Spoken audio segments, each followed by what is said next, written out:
मित्रांनो, राजकारणाचा बादशहा म्हणजे शरद पवार. भल्या भल्यांना शरद पवार यांचं राजकारण कळत नाही. शरद पवार कधी काय करतील नेम नाही. शरद पवार म्हणजे चाणक्य आणि चाणक्य म्हणजे शरद पवार. एक वेळेस चाणक्य सुद्धा कमी असेल एवढे चाणक्य म्हणजे शरद पवार आहेत. आणि मित्रांनो, असा नेता ना इतिहासात झाला, ना आज आहे, ना भविष्यात होणार. महाराष्ट्रातील लोकांना शरद पवार यांचं महत्त्व कळलं नाही. जर शरद पवार यांचं महत्त्व जर महाराष्ट्रातील नेत्यांना, महाराष्ट्रातील लोकांना जर कळलं असतं तर महाराष्ट्र आज पार फ्रान्स, स्पेन, इंग्लंड या देशासारखी प्रगती महाराष्ट्राची झाली असती. असं एकमेव नाव म्हणजे शरद पवार. आपला महाराष्ट्र जातीमध्ये, पातीमध्ये, धर्मामध्ये, माझं तुझं, नेतेगिरी यामध्ये अडकलेला आहे. परंतु कोणाकडेही विकासाची दूरदृष्टी नाही. आणि अशी विकासाची दूरदृष्टी असणारा महाराष्ट्रातील एकमेव घराणं आहे आणि ते म्हणजे पवार पवार पवार.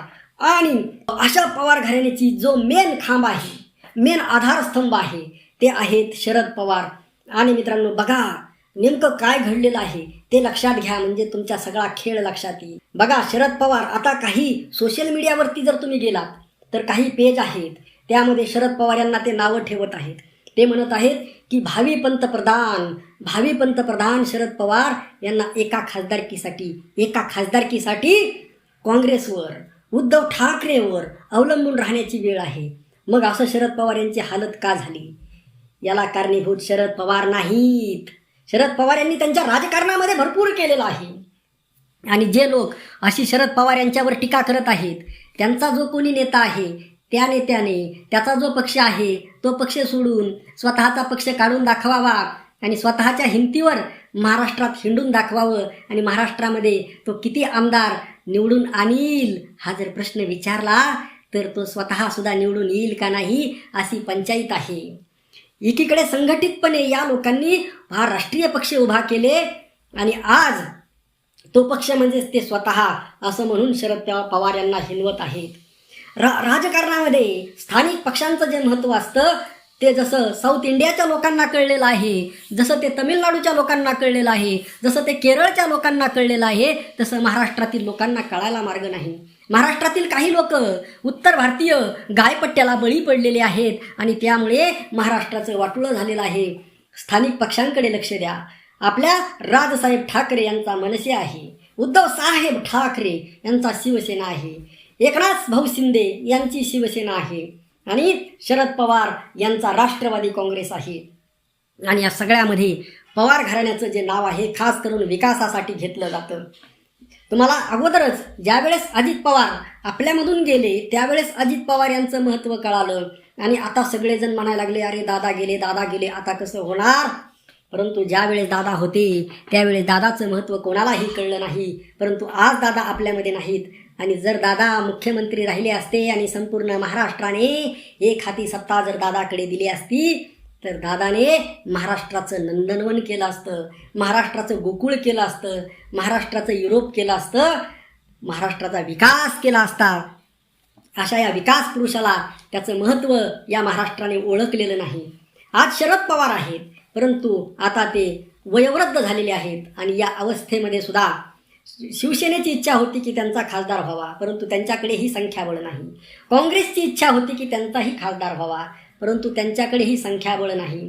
आणि अशामध्ये शरद पवार परत एकदा जी अजितदादा यांची सुद्धा इच्छा होती की शरद पवार यांचा जो शेवटचा काळ आहे, आयुष्याचा उतरतं वय लागलेला आहे, तो काळसुद्धा आयुष्यभर ते लक्षात घ्या. जेव्हापासून शरद पवार उभा राहिले तेव्हापासून एकदाही शरद पवार यांचा पराभव झालेला नाही. आणि आयुष्याच्या अशा या प्रसंगी टप्प्यावर शरद पवारसुद्धा खासदार राहावेत, संसदेमध्ये असावेत. आणि ही अजित पवार यांची सुद्धा इच्छा होती.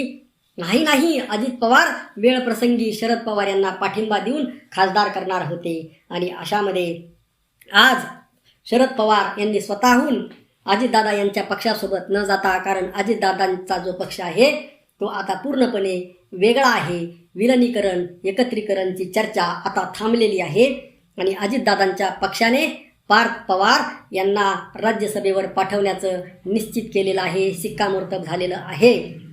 आणि पार्थ पवार अजित पवार यांचा वारसा पुढे चालवत राज्यसभेवर जाणार आहेत. लोक बघा अजित पवार यांनी सुद्धा सुरुवात ही संसदेपासून केली. अजित पवार पहिल्यांदा खासदारकीची निवडणूक लढले, मेंबर ऑफ पार्लमेंट झाले, लोकसभेमध्ये गेले. परंतु त्यावेळेस शरद पवार देशाची गरज वाटली, देशाला शरद पवार यांची गरज वाटली. आणि कारण त्यावेळेस संरक्षण मंत्रीपद शरद पवार यांच्याशिवाय कोणालाही झेपणार नव्हतं आणि देशाला शरद पवारांची गरज होती. शरद पवार येथून राजीनामा देऊन दिल्लीमध्ये संरक्षण मंत्री झाले आणि मग अजितदादा त्या जागेवर आमदार झाले. आणि त्यानंतर अजितदादा पवार कधीही संसदीय राजकारणामध्ये गेले नाहीत, तर आपल्या विधानसभेमध्ये रमले आणि अजितदादाही कधीही पराभूत झालेले नाहीत. त्यांच्या सुविद्य पत्नी आत्ता खासदारकीच्या निवडणुकीला पराभूत झाल्या, परंतु त्या कोणाकडून पराभूत झाल्या याचा सुद्धा तुम्ही विचार करा.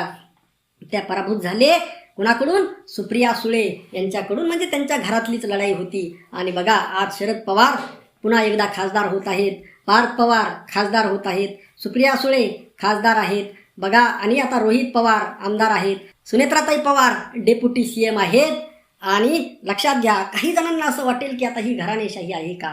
हे सगळीकडेच आहे. तुम्ही महाराष्ट्रातील कोणतंही घराणं काढा, सगळीकडे हीच परिस्थिती आहे. आणि त्यामुळे असं कोणाला नावं ठेवून चालत नसतं. विकास कोण करतंय, राज्याचा विकास कोण करू शकतं, तर ते केवळ आणि केवळ पवार घराणंच करू शकतं. हे उद्धव ठाकरे साहेबांना सुद्धा माहीत आहे, राज ठाकरे साहेबांना सुद्धा माहीत आहे आणि काँग्रेसला सुद्धा माहीत आहे. आणि त्यामुळे शरद पवार यांनी परत एकदा बाजी मारलेली आहे. तुम्हाला काय वाटतं ते मत मांडा.